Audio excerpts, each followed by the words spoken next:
Nous sommes dans une génération où Jésus, notre Seigneur, a visité ses fils de façon extraordinaire. Nous sommes dans une saison de signes, de miracles et de prodiges. Je sais que quand vous lisez le livre des Actes, pour certaines personnes, ils se disent c'est quelque chose qui est passé. Écoutez-moi très bien. Là où nous sommes présentement, notre Seigneur est présent. Et il m'a dit que tout est possible. Marc chapitre 16, le verset 20. Tout est possible. Donc je ne sais pas si tu es venu avec un problème, que ce soit physique, que ce soit émotionnel, que ce soit spirituel, s'il te plaît, un cœur disposé. Le Seigneur te touchera à coup sûr au point de ton besoin. Et ce qui me plaît sur Jésus, notre Seigneur, il travaille avec la foi de l'homme. Tant que vous ne croyez pas, le miracle ne se produit pas. Vous pouvez être à côté d'un homme extrêmement point, mais vous ne jouissez de rien qui sort de lui. De la même manière que certaines personnes étaient aux côtés de notre Seigneur, mais n'ont pas joui de l'onction, de la grâce qui découlait de sa vie.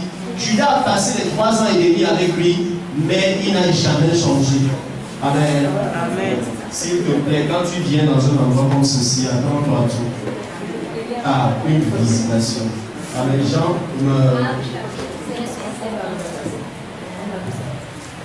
Et ils s'en allaient prêcher partout.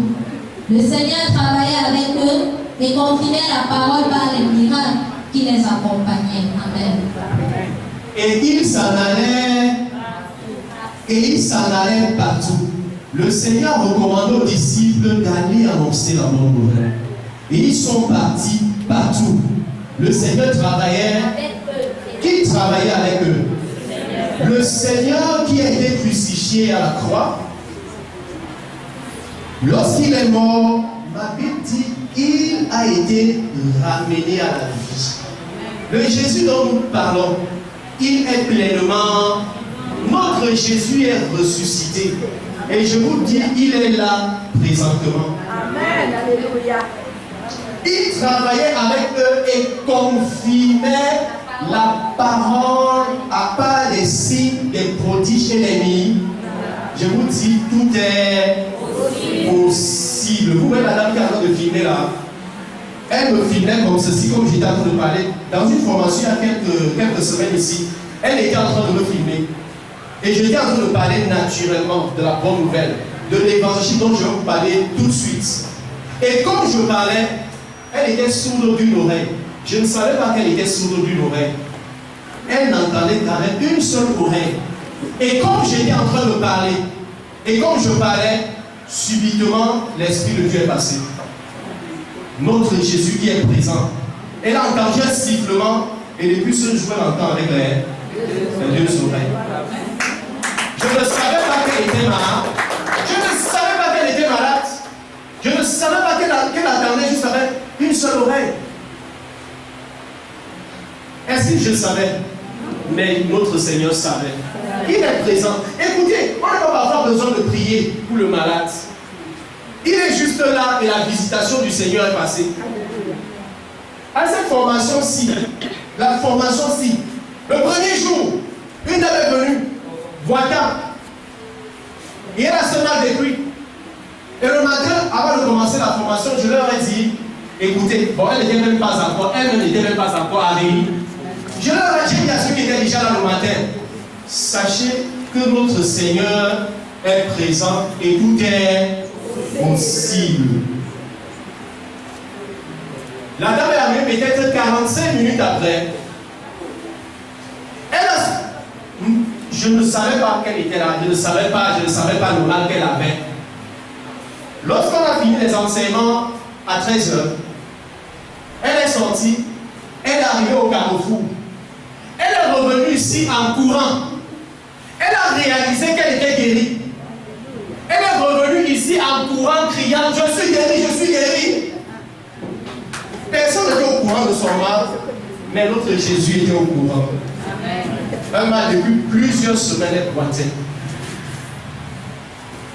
Vous savez, mon Seigneur m'a dit dans ta bouche, j'ai placé la parole de guérison.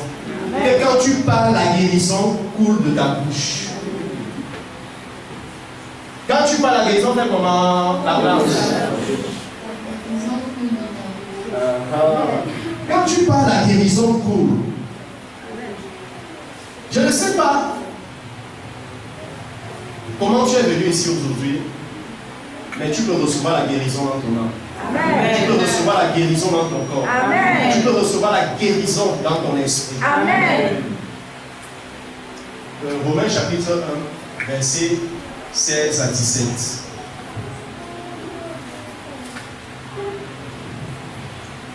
Romains chapitre 1, verset 16 à 17. Car je n'ai point honte de l'évangile. C'est une puissance de Dieu pour le salut de quiconque croit, du juif premièrement, puis du grec. Parce qu'en lui est révélée la justice de Dieu par la foi, et pour la foi, selon qu'il est écrit, le juste vivra par la foi. Amen. Amen. C'est l'apôtre Paul qui parle. Il dit, car je n'ai point honte de l'évangile. Je n'ai point honte de l'évangile, car c'est la puissance. Dans cette version, dans la traduction, c'est une petite erreur. Dans la version originale, c'est l'article défi, c'est la puissance de Dieu pour le salut de quiconque. Il dit, je n'ai point honte de l'évangile, car c'est la puissance de Dieu. L'évangile, c'est la puissance de Dieu. Vous savez, parfois on croit que la puissance, c'est lorsqu'on a imposé les mains et tu te mets à travailler. Non! La puissance se trouve dans l'évangile. La puissance ne se trouve pas dans un homme. La puissance se trouve dans l'évangile. Je n'ai pas honte de l'évangile, car c'est la puissance de Dieu pour le salut de quiconque croit. Car dans cet évangile, la justice de Dieu est révélée. Oh my God! L'évangile, c'est la puissance. Qu'est-ce que l'évangile? C'est la question vraie. Qu'est-ce que l'évangile? L'évangile, c'est quoi? Et quand on dit la puissance pour sauver se trouve dans l'évangile. C'est-à-dire la puissance pour sauver le corps, pour te sortir des ténèbres, pour la lumière miracle. La puissance se trouve dans l'évangile de notre Seigneur Jésus-Christ. Il dit, je n'ai pas honte de l'évangile, car dans cet évangile, la puissance de Dieu est révélée pour sauver les ténèbres, sauver du péché, délivrer du monde des ténèbres pour le royaume admirable. C'est l'évangile qui rend ça réel. Ce n'est pas un homme qui rend ça réel, mais l'évangile. Et l'évangile a la capacité de nous communiquer la vie. Quel genre de vie? La vie de Dieu réellement. Je sais que certaines personnes disent, je suis un pécheur sauvé par grâce. Mais nous, qui avons reçu l'évangile, qui avons compris l'évangile, je ne suis pas un pécheur sauvé par grâce. Je suis un fils de Dieu, littéralement né de Dieu, portant la vie, la nature de Dieu en moi. L'évangile a la capacité de te rendre exactement comme celui qui est assis sur le trône. La Bible dit, tel Jésus est, tel nous sommes dans son nom. Qu'est-ce qui rend un nom pareil? Notre Jésus qui est assis sur le trône, l'évangile m'a rendu capable d'être exactement comme lui. Mon Seigneur qui est assis sur le trône, oh écoutez, je sais que dans le cœur de quelqu'un dit cet homme avant des choses avec aucun. Non, je suis en train de glorifier le Seigneur de gloire. Quand tu t'identifies à ce que Jésus a dit, tu glorifies le Seigneur de gloire. Il a dit, tel il est, tel je suis dans ce monde. Je refuse de parler autre. Qu'est-ce qui m'a rendu tel que lui? L'évangile, le pouvoir de l'évangile. L'évangile a la capacité de sauver, d'impacter en quoi la vie et la nature de Dieu. L'homme qui vous parle, je transporte la vie, la nature de Dieu dans mes mains, dans mon sang. J'ai les chaînes de Dieu à l'intérieur. Alléluia. Le péché n'a aucun pouvoir sur moi. Aucun pouvoir. J'ai la vie et la nature de Dieu. Qu'est-ce qui a rendu ça possible? Le pouvoir, l'évangile. La puissance, c'est l'évangile. La capacité de sauver. Qu'est-ce que la puissance? La puissance, c'est quoi? Alors de sauver. Qu'est-ce que la puissance peut encore apporter? Oh mon Dieu! La capacité de guérir. Je vous ai dit, la guérison ne se trouve pas en un homme. La guérison se trouve dans l'évangile. Si tu écoutes l'évangile, reçois l'évangile, la guérison vient vers toi. Amen. Vous cherchez la guérison, je suis un pasteur, je suis un prophète, je suis un bishop. La guérison, c'est dans l'évangile. Beaucoup de personnes ont méprisé le réel guérisseur et ont élevé des hommes. Il te dit ce soir, reconsidère tes voies. La guérison se trouve dans l'évangile que je t'ai confié. Amen. Et c'est même pas que l'évangile, c'est le fait de venir dire à quelqu'un, oh, Jésus t'aime, et comme tu as reçu, ça va. Non, nous sommes nés par l'évangile, nous vivons par l'évangile, nous demeurons dans l'évangile, nous avons possession de notre héritage par l'évangile. Il n'y a pas notre message à prêcher en dehors de l'évangile. L'évangile, c'est l'unique message. Le message que tous les pasteurs, tous les prophètes, tous les apôtres devaient prêcher. L'évangile de Jésus-Christ. Quiconque ne prêche pas cet évangile, qu'il soit anathème. Paul l'a dit double. Si tu prêches un autre évangile, si tu élèves un autre message, si tu glorifies quelque chose en dehors de l'évangile, il dit tu es à côté. Tu es à côté. Et les gens viennent tous les dimanches. Et les gens viennent en semaine. Tu passes le temps à remplir les oreilles avec des choses en dehors de l'évangile. Il est temps de retourner à l'évangile. Il est temps de recentrer tout à l'évangile. L'évangile de Jésus-Christ. Alléluia. Il est temps. Il a dit tout est dans l'évangile. La capacité de guérir. Est-ce que tu peux lire Ésaïe chapitre 53? Ésaïe 53. Le verset 5. Ésaïe 53, le verset 5. Mais il était blessé pour nos péchés, brisé pour nos iniquités. Le châtiment qui nous donne la paix est tombé sur lui. Et c'est par ses meurtrissures que nous sommes guéris. Si j'étais à votre palais, criez Alléluia! Alléluia! Mais il était blessé. Oh là là, vous n'étiez pas connecté. Mais il était blessé pour nos péchés, brisé pour nos iniquités.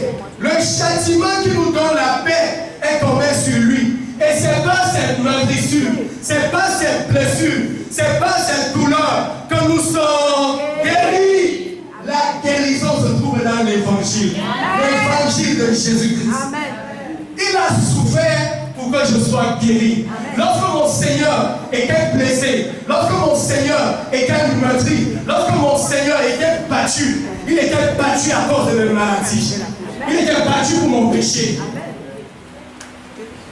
Et le châtiment qui me donne la paix est tombé sur lui.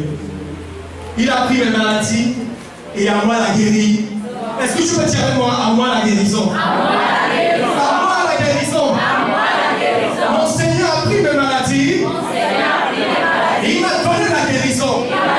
Je transporte la guérison. La guérison fonctionne en moi. La guérison marche dans mon être. Alléluia. Je ne connais pas ce que c'est que la maladie. Et je ne serai plus jamais malade dans ce lieu. Je sais que notre porte la maladie, c'est une bénédiction. Porter la maladie dans ton corps, c'est illégal. Si Jésus a porté les maladies n'ont pas se trouver quelque... Bon, attendez, la maladie ne peut pas se trouver à deux endroits à la fois. Soit ça se trouve en Jésus, soit ça se trouve en toi. Si c'est en Jésus, ça veut dire que ce n'est plus en toi. Et si c'est en toi, ça veut dire que ce n'est pas en Jésus. Mais la bonne nouvelle nous dit, Jésus a porter nos maladies. Et c'est pourquoi Pierre est revenu longtemps après. Et Pierre, écoutez la conjugaison 1 Pierre 2, verset 24. Écoutez, la puissance pour guérir. 1 Pierre 2, 24. Regardez le temps de la conjugaison. Lui qui a porté lui-même nos péchés en son corps sur le bois, afin que morts au péché, nous vivions pour la justice. Lui par les meurtrissures duquel vous avez été guéris. Alléluia. Lui par les meurtrissures, vous avez,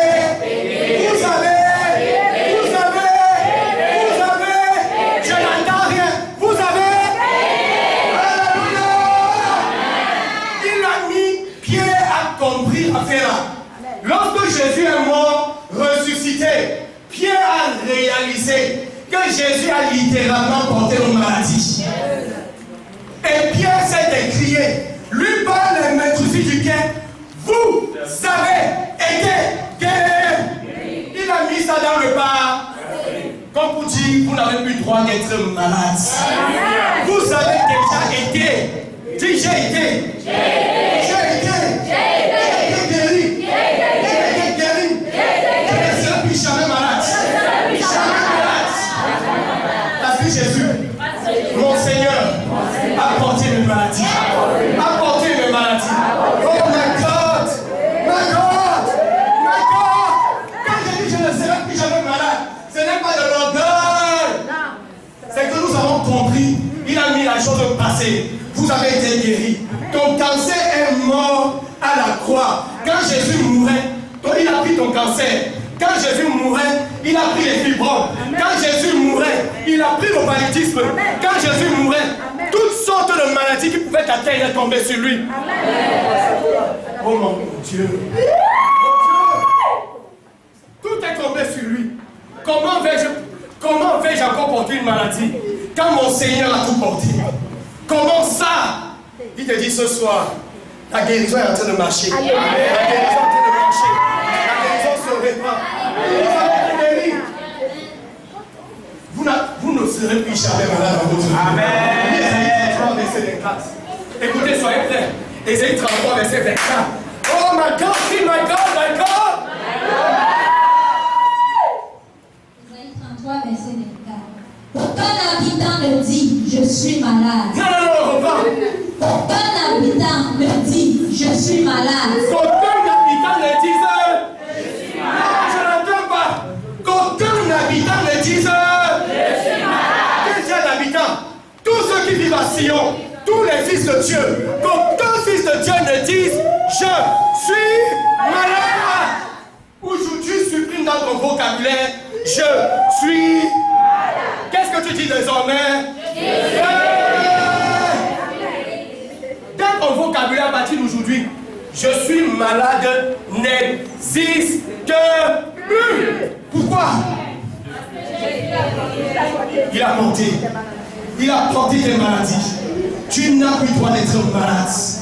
Il a porté toutes tes maladies.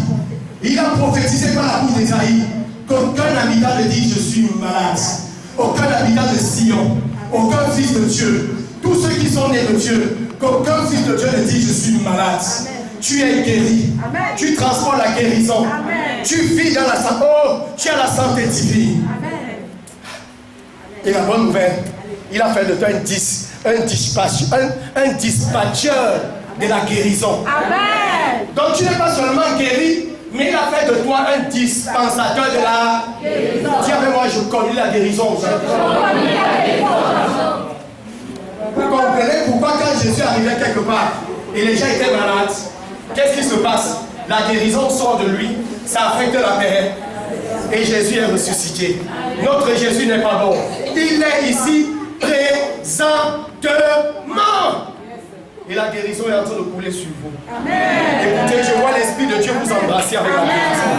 Il vous embrasse avec le flot de la guérison. Amen. Je vois les maladies dans le sang de certaines personnes disparaître. Amen. Oui, je vois les fibromes se désintégrer.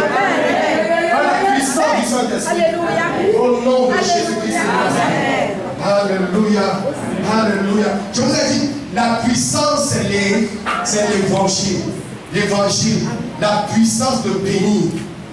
La puissance de bénir. Écoutez, écoutez, écoutez. Les gens qui vivent comme s'ils manquaient certaines choses.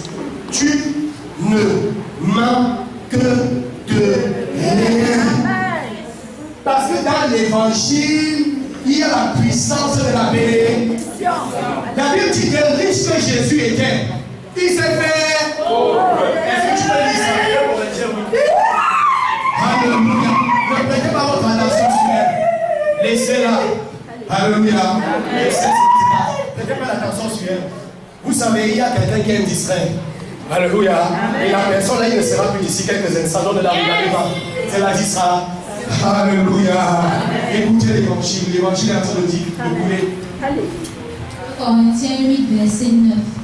Car vous connaissez la grâce de notre Seigneur Jésus-Christ, qui pour vous s'est fait pauvre, de riche il était, afin que par sa pauvreté, vous fussiez enrichis. Amen. Et vous connaissez la grâce de Dieu.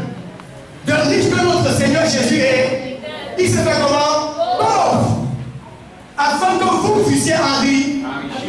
Comment est-ce que tu peux manquer? Tu as été enrichi. Tu as été enrichi. La puissance de la bénédiction, la puissance de la provision, la puissance de l'abondance se trouve dans l'évangile. Dans l'évangile. Nous ne manquons absolument à cause de l'évangile. Il a pris ma pauvreté. Il a pris ma honte. Il a pris mon humiliation. Il a pris mon mépris. Oh, et j'ai été honoré. J'ai été exalté. J'ai été proclamé. Je vis dans l'abondance. Je vis dans l'abondance. Je suis un succès en marche. Un succès dans l'expression. Alléluia. Je ne manquerai jamais dans ma vie. Je ne manquerai jamais dans ma vie. Je suis dans l'abondance. Parce que mon Seigneur a été rendu pauvre afin que je puisse être riche. Je suis un homme riche. Est-ce que tu peux dire je suis un homme riche? Je suis un homme riche. Je suis un homme riche. Je transporte la richesse. J'enrichis les nations.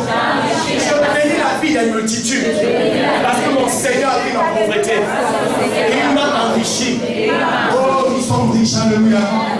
Tout ceci à cause de qui? Notre Seigneur. Alléluia. Amen. Merci Jésus d'être là présent ce soir. Merci d'être présent ce soir. Amen. Je te vois guéri, Seigneur. Amen. Je te vois béni, mon Père. Alléluia. Amen. Alléluia. Amen. Que mon Seigneur ouvre les yeux de quelqu'un maintenant et que tu vois la provision de l'Esprit qui est en train de couler sur la tête de plusieurs. L'Esprit de Dieu est en train de vous étreindre.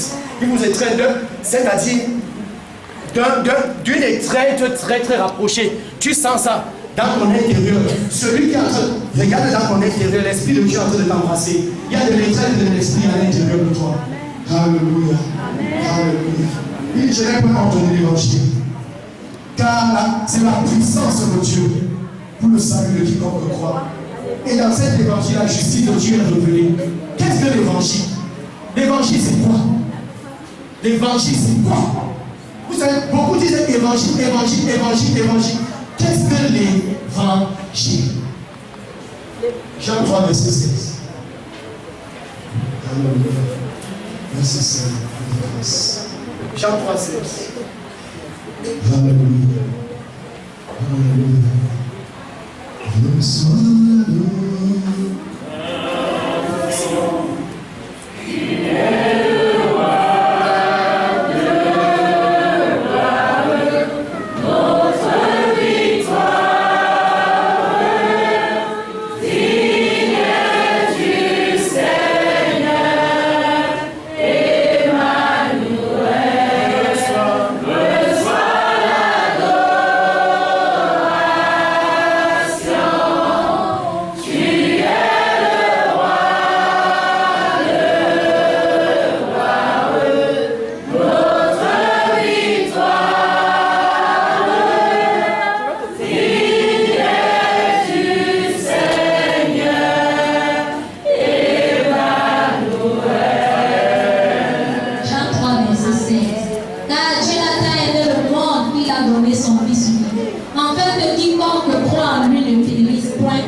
Alléluia. Ouvre aussi 1 Corinthiens 15, verset 1 à 4. Il dit car nous sommes en train de voir qu'est-ce que l'évangile. Vous savez, beaucoup de personnes n'ont pas compris ce que c'est que l'évangile. L'évangile, c'est la chose la plus simple. C'est sur nos lèvres jour après jour. Mais ça n'a aucune puissance parce que nous n'avons pas cru en cet évangile. Car Dieu a tant aimé le monde. Il a tant aimé le monde. Dieu m'a tant aimé qu'il a donné son Fils unique, mon Seigneur Jésus-Christ, afin que quiconque croit en lui, ne périsse point, mais ait la vie. 1 Corinthiens 15. Regardez clairement l'évangile. Je vais vous peindre l'évangile par la grâce de Dieu. À partir d'aujourd'hui, tu dois être amoureux de Jésus, ton Seigneur. Tout se trouve en lui. Tout est caché en lui. C'est qu'à un moment donné, nous avons, quand il dit nous, pasteurs, apôtres, prophètes, nous avons emprisonné l'évangile et nous avons exalté d'autres, mais on a exalté l'argent, on a exalté la délivrance, on a exalté l'huile, on appelle l'huile d'onction. On a exalté des choses, mais on n'a pas exalté notre Seigneur. Et c'est pourquoi l'église semble malade sans puissance. Il a dit la puissance est en train de flouer dans l'église. La puissance coule dans cette saison. Et à un moment donné, j'ai écrit à des personnes, il y a de cela peut-être 3 ou 4 ans. J'ai dit, est-ce que vous êtes au courant de ce que l'Esprit de Dieu est en train de faire maintenant? C'était un truc que j'étais en train de blaguer. C'est un truc que je blaguais. L'Esprit de Dieu a visité l'église. Et jusqu'à présent, c'est-à-dire nous sommes dans les derniers jours, une puissance va se manifester. C'est-à-dire tu es Bayam Selam, tu exaltes l'évangile, tu es au marché. Les témoignages au marché sont rendus libres à cause de ta présence. Tu n'as pas besoin d'être pasteur, tu n'as pas besoin d'être apôtre, tu n'as pas besoin d'être évangéliste. Bayam Selam au marché, tu exaltes l'évangile, tu te tiens sur ton comptoir. Les gens qui viennent recevoir là. Est-ce que Jésus avait besoin de parler auprès des démoniaques? Lorsqu'il percevait Jésus à distance, qu'est-ce qui se passait? Il criait. Tu es venu pour nous perdre maintenant avant l'heure. Il a dit c'est le temps. Ça revient dans l'église. Ça revient dans l'église. Ce n'est pas pour des gens particuliers, c'est pour tout le monde. Et ce soir, tu pars ici avec cette vision dans ton cœur. Tu exaltes l'évangile. Tu exaltes l'évangile de Christ. Et la puissance la coule en toi. Amen. Et les gens reçoivent la vie à partir de toi. Vas-y. 1 Corinthiens 15, verset 1 à 4. Je vous rappelle, frères, l'évangile que je vous ai annoncé, que vous avez reçu, dans lequel vous avez persévéré, et par lequel vous êtes sauvés, si vous le retenez tel que je vous l'ai annoncé. Autrement, vous auriez cru en vain. Je vous ai enseigné avant tout, comme je l'avais aussi reçu, que Christ est mort pour nos péchés selon les Écritures, qu'il a été enseveli et qu'il est ressuscité le 3e jour selon l'Écriture. Alléluia. Amen. Regardez bien. Il dit, je vous rappelle, frère, l'évangile que je vous ai annoncé. Oh, je veux qu'on aille doucement. Il dit, je vous rappelle, frère, l'évangile que je vous ai annoncé. L'évangile que je vous ai annoncé. Que vous avez reçu. Dans lequel vous avez persévéré. Je vous ai dit, n'est-ce pas? Tu viens à notre Seigneur par la voie de l'évangile, tu persévères dans l'évangile. C'est-à-dire, tu es nourri et tu grandis par l'évangile. Si c'est un autre message, ferme tes oreilles à ça. L'évangile dans lequel tu as persévéré et par lequel vous êtes sauvés. Si vous le retenez tel que je vous l'ai annoncé, autrement, vous aurez cru en... Oh mon Dieu. Il dit, je vous ai enseigné avant tout. Je veux que vous voyez ce que c'est que l'évangile. Il est en train de rappeler aux Corinthiens l'évangile. Il dit, je vous ai enseigné avant tout, comme je l'avais aussi reçu, que Christ est mort pour nos péchés, selon les Écritures, qu'il a été enseveli et qu'il est ressuscité le 3e jour, selon les Écritures, et qu'il est apparu à Céphas et puis aux 12. Voilà les... Trop simple, n'est-ce pas? Il dit, je vous rappelle, qu'est-ce que l'évangile? Oh mon Dieu. L'évangile est résumé et centré dans la vie d'une personne. Notre Seigneur Jésus-Christ. Il dit, je vous rappelle l'évangile que je vous ai annoncé, que vous avez reçu et dans lequel vous avez persévéré. L'évangile, c'est quoi? Et dans Jean chapitre 3, verset 16, qu'est-ce qu'on a dit? Car Dieu a tant, écoutez, Dieu a aimé le monde. Dieu t'a aimé. Amen. Et il a envoyé un homme. En fait, lui-même est devenu un homme. Dans la personne de Jésus. Il est venu dans un monde plein de grâce et de vérité. A manifesté la vie de Dieu avec précision. Vous voulez que je vous dise? Jésus a vécu ta vie et il attend que tu vives sa vie maintenant. Amen. Le Jésus qui a marché il y a plus de 2000 ans en Israël, ce Jésus est venu te montrer le type et le modèle de vie que ses enfants doivent vivre. Si ta vie aujourd'hui ne ressemble pas à la vie de l'homme qui a vécu en Israël il y a plus de 2000 ans, tu n'es pas en train de vivre la vie. C'est-à-dire la vie intégrale que notre Seigneur a vécue. C'est la vie là que tu vas vivre aujourd'hui. Si tu ne la vis pas, ça veut dire que tu n'es pas en train de vivre. Tu es en train de vivre un mensonge, une vie qui n'est pas la tienne. Parce que Jésus a pris ta place. Il n'est pas mort pour lui, il est mort pour toi. Et comme il a pris ta place, il veut qu'aujourd'hui tu prennes sa place. Notre Seigneur est venu, a vécu la vie de Dieu, a manifesté l'amour, a manifesté la grâce, a manifesté la guérison, a manifesté la libération. Et au temps convenable, notre Seigneur a été arrêté. J'ai envie de te dire, avant qu'on ne l'arrête, il était à Gethsemane. Vous vous souvenez? Oh, Amen. How are you? Comme il me dit, bonsoir les amis.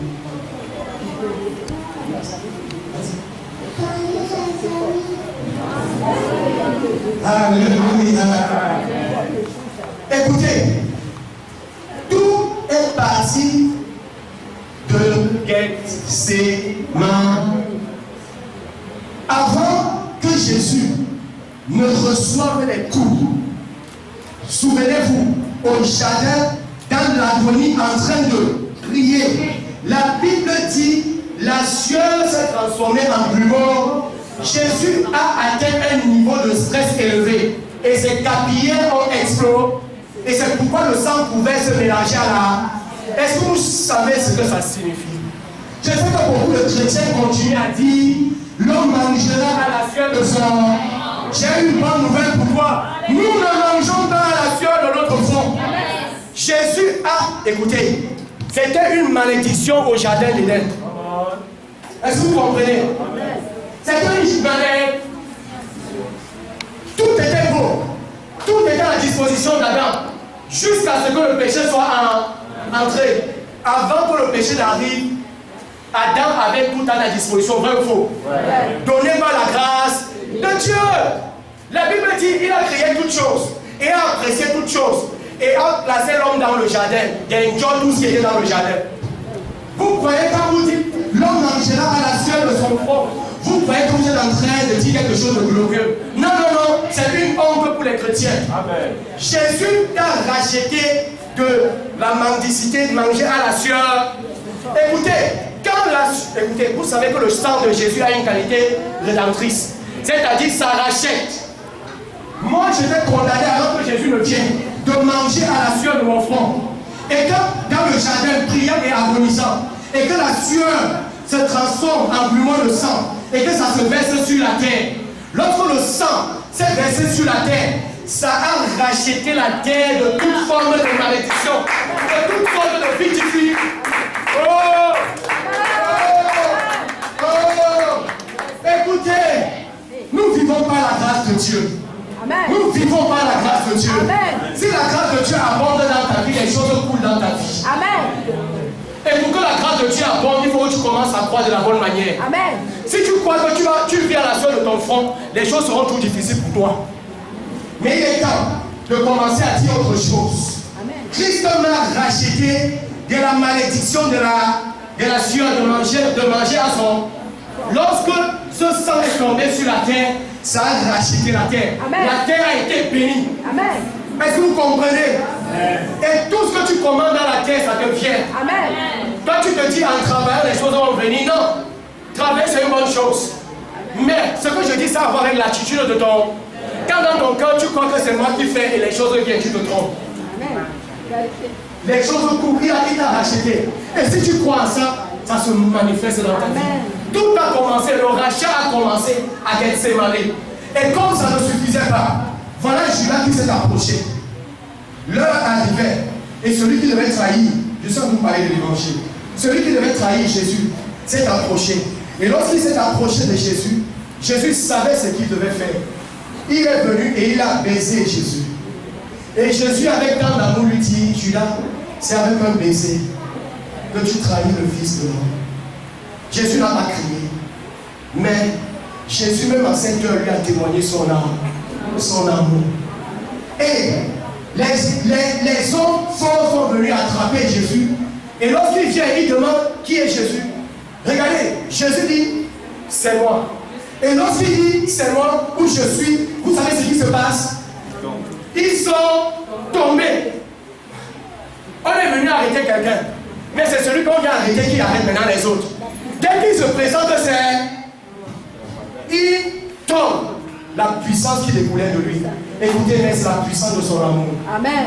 Jésus n'a pas été tué, mais Jésus a donné sa vie. Il a donné sa vie pour toi, il a donné sa vie pour moi. Amen. Pour que tu aies une vie glorieuse, Amen. une vie abondante, Alléluia. une vie bénissante, Amen. une vie excellente. Amen. Et c'est tout ce que le diable est contre. Le diable, jour après jour, cherche à stopper la gloire et la bénédiction qui est dans ta vie. C'est pour qu'il apporte l'abondance du péché sur ton cheveu. Le salaire du péché. Le salaire du péché. Le salaire du péché. Le salaire du péché. Mais le don gratuit de Dieu. Le don gratuit de Dieu. La vie éternelle en Jésus-Christ notre Seigneur. Et lorsque Jésus a dit c'est moi, ils sont tombés. Et lorsqu'ils sont tombés, ils se sont relevés. Pierre s'est levé. Et Pierre, souvent j'ai réfléchi dessus. Je pense que Pierre ne voulait pas couper l'oreille. Quelqu'un ne peut pas arrêter une épée et calcule que l'oreille pour enlever. Pierre était déterminé à décapiter la tête du monsieur qui devait arrêter Jésus. Et lorsqu'il a fait comme ceci, ça a sorti l'eau. Je ne peux pas arrêter l'épée, je calcule seulement l'oreille comme ça. Il était prêt à finir avec les gens là. Et je suis sûr qu'il a baissé la tête et on a coupé l'oreille. Et regardez, qu'est-ce que Jésus dit? Jésus dit à Pierre, non, ce n'est pas de cette manière que les choses doivent se passer. Laisse les choses s'accomplir. Car l'heure, c'est l'heure des ténèbres. C'est l'heure des ténèbres. Mais écoutez, il est bon qu'une personne meure. Non, non, non. Dites qu'il est bon qu'une personne meure. Il est bon qu'une personne meure. Il fallait que Jésus meure. Jésus devait mourir.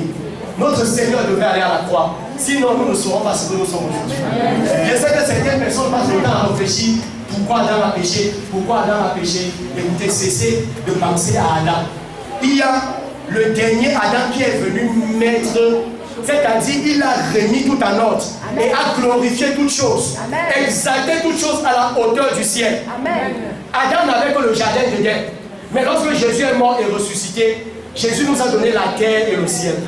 C'est pourquoi il dit tout ce que vous allez interdire sur la terre sera interdit au ciel. Et tout ce que vous allez ordonner sur la terre sera ordonné au ciel. Adam n'avait pas ce pouvoir. Mais parce que Jésus est venu et il s'est donné, il t'a donné la capacité d'être influent sur la terre et dans le ciel.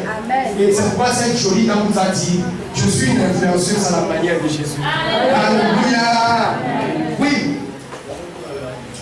Et lorsque il a repris Pierre, il a repris l'oreille et il a reposé l'oreille. Oh mon Dieu, merci Seigneur Jésus. Il a restauré la vie. Il a restauré la vie. Il a restauré chaque chose à l'intérieur. Et je suis sûr, lorsque les disciples ont fui et on a amené Jésus, ce monsieur n'a pu partir avec ceux qui sont venus attraper Jésus. Parce que quand Jésus te touche, quelque chose se passe dans ta vie. Cet homme n'a plus jamais été pareil. Je suis sûr qu'il est resté au jardin de Gethsemane, disant quel est cet homme qu'on est venu attraper. Souvenez-vous, à un moment donné, on est venu l'attraper. Ils ont écouté, ils sont rentrés. vers les pharisiens, ils ont dit jamais un homme n'a parlé comme celui-ci. Et je suis sûr que ce jour, ce monsieur réfléchissait au sujet de Jésus. Et sa vie n'a plus jamais été pareille. La puissance de l'évangile. La puissance de l'évangile. Amen. Et Jésus a dit à ceux qui sont venus l'attraper, laissez partir ceci et amenez-moi. On a amené Jésus, on l'a battu, on l'a maltraité, on l'a flagellé, on l'a craché sur lui, on s'est moqué de lui, on l'a méprisé. Mais tous ces mépris, tous ces coups n'étaient pas pour lui, c'était pour toi. Amen. Jésus souffrait à ta... Souvenez-vous, c'est le Père qui l'a envoyé souffrir à ta place. Adam a péché et nous tous, nous étions coupables de ce péché. Mais le Père a voulu racheter l'humanité et il a envoyé un homme. Et cet homme, Jésus, est venu et il a vécu cette vie. Et autant convenable, il s'est donné. Dites avec moi, Jésus notre Seigneur s'est donné. Jésus notre Seigneur. Il s'est donné. Il s'est donné. Il s'est donné. Et après l'avoir pleuré sur une croix, on l'a soulevé nu et on l'a exposé à tout le monde. Exposé devant tout le monde. Il ne mourrait pas pour lui, il mourrait pour moi. La Bible dit quand Jésus mourait, moi je mourrais avec lui. C'était de ma mort que Jésus mourait. Il n'a jamais péché, il n'a jamais connu le péché. Mais il a pris le péché de l'humanité. Et la Bible dit Jésus est devenu péché pour nous, afin que nous soyons justice de Dieu. Et comme ça ne suffit pas, après l'avoir retiré à la croix, la Bible dit on l'a enterré. On l'a enterré, mais 3 jours après, Jésus est revenu à la vie. Et ce Jésus qui est revenu à la vie, il est monté au ciel physiquement. Notre Jésus n'est pas mort. Ressuscité, monté au ciel physiquement. Et actuellement, il est à la droite de Dieu. Et dit quiconque croit en lui reçoit la vie, reçoit la vie. Quiconque croit en lui reçoit la vie de Dieu. Quiconque croit en lui devient une nouvelle création. L'évangile, c'est celui, l'évangile, c'est Christ souffert, Christ mort, Christ crucifié, Christ enseveli, Christ ressuscité, Christ monté et assis à la droite de Dieu le Père. Voilà l'évangile. C'est dans ce message que nous sommes appelés à croire et c'est dans ce message que nous sommes appelés à persévérer. Nous avons la responsabilité de dévoiler la beauté de cet évangile. Vous avez écouté, beaucoup sont venus ici. Ils ont dit, j'ai rencontré quoi là? L'amour. Par la grâce de Dieu, ça a été dépeint par l'Esprit de Dieu à leur cœur. Et ils sont tombés amoureux de Jésus. Et leur vie ne sera plus jamais pareille. Amen. Parce qu'ils ont rencontré. Si tu sais combien tu es aimé par le Père Céleste, si tu sais combien le Père te porte dans son sein, je te dis la vérité, ta vie ne sera plus jamais pareille. Amen. Beaucoup de gens souffrent parce qu'ils ne savent pas l'amour. Ils ne savent pas ce que c'est que l'amour. Dis avec moi l'amour. L'amour. L'amour. L'amour. L'amour. La justice, la Bible dit, dans l'évangile, la justice de Dieu est révélée. C'est-à-dire la manière dont Dieu accepte les hommes. La manière dont les hommes peuvent se présenter devant Dieu. Beaucoup pensent que se présenter devant Dieu, c'est avec leurs efforts, c'est avec leurs bonnes actions, c'est avec leur obéir. La bonne nouvelle que j'ai pour toi, personne ne se présentera devant Dieu avec ses bonnes actions, avec son obéissance. Dans l'histoire de l'humanité, un seul homme a obéi à Dieu. Et l'unique homme qui a obéi à Dieu, c'est notre Seigneur Jésus-Christ. Amen. Quelle est notre responsabilité? Nous soumettre à l'obéissance de Christ. Amen. Je vais dire quelque chose qui peut peut-être surprendre quelqu'un. Dieu n'attend pas que toi tu lui obéisses. Ça doit te surprendre. Dieu n'attend pas que tu lui obéisses. Dieu attend que tu te soumettes à l'obéissance de Christ. Amen. Mais beaucoup de chrétiens passent le temps à se battre pour obéir à Dieu. Et le Seigneur dit, soumets-toi à l'obéissance de Christ. Qu'est-ce que c'est que l'obéissance de Christ? C'est croire de la bonne manière. Quand tu crois de la bonne manière, ta vie est transformée. Amen. Il ne t'attend pas dans des efforts. Il ne t'attend pas dans un travail. Il dit, nous contemplons comme dans un miroir la gloire du Seigneur. Et nous sommes transformés à la même image, de gloire à gloire. Toi, lorsque tu regardes tes actions, le Père Céleste te dit, regarde à l'obéissance de Christ et soumets-toi à cette obéissance. Mais jour après jour, tu te bats. Et c'est pourquoi la vie est difficile pour toi. Écoute, tu n'es plus appelé à souffrir. Amen. Parce que quelqu'un a souffert pour toi. Tu n'es plus appelé à mendier. Quelqu'un va mendier pour toi. Tu n'es plus appelé à marcher nu. Parce que quelqu'un a marché nu pour toi. Amen. Si tu crois l'évangile, il dit la justice de Dieu est comment révélée. La manière dont Dieu accepte l'homme. Est-ce que vous savez combien le Père Céleste vous a pardonné? Le Père Céleste ne vous a pas pardonné juste les péchés que vous avez commis avant de recevoir Jésus. Vous êtes continuellement pardonné. Le Père n'a même pas idée de ce que c'est que le péché dans ta vie, toi qui es né de Dieu. Est-ce que vous savez ça? Vous comprenez? Le Père Céleste n'a pas idée de ce que c'est que le péché dans la vie de celui qui est né de Dieu.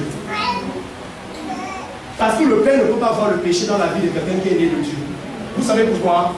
Quand tu es né de Dieu, quand le Père te voit, il voit son fils.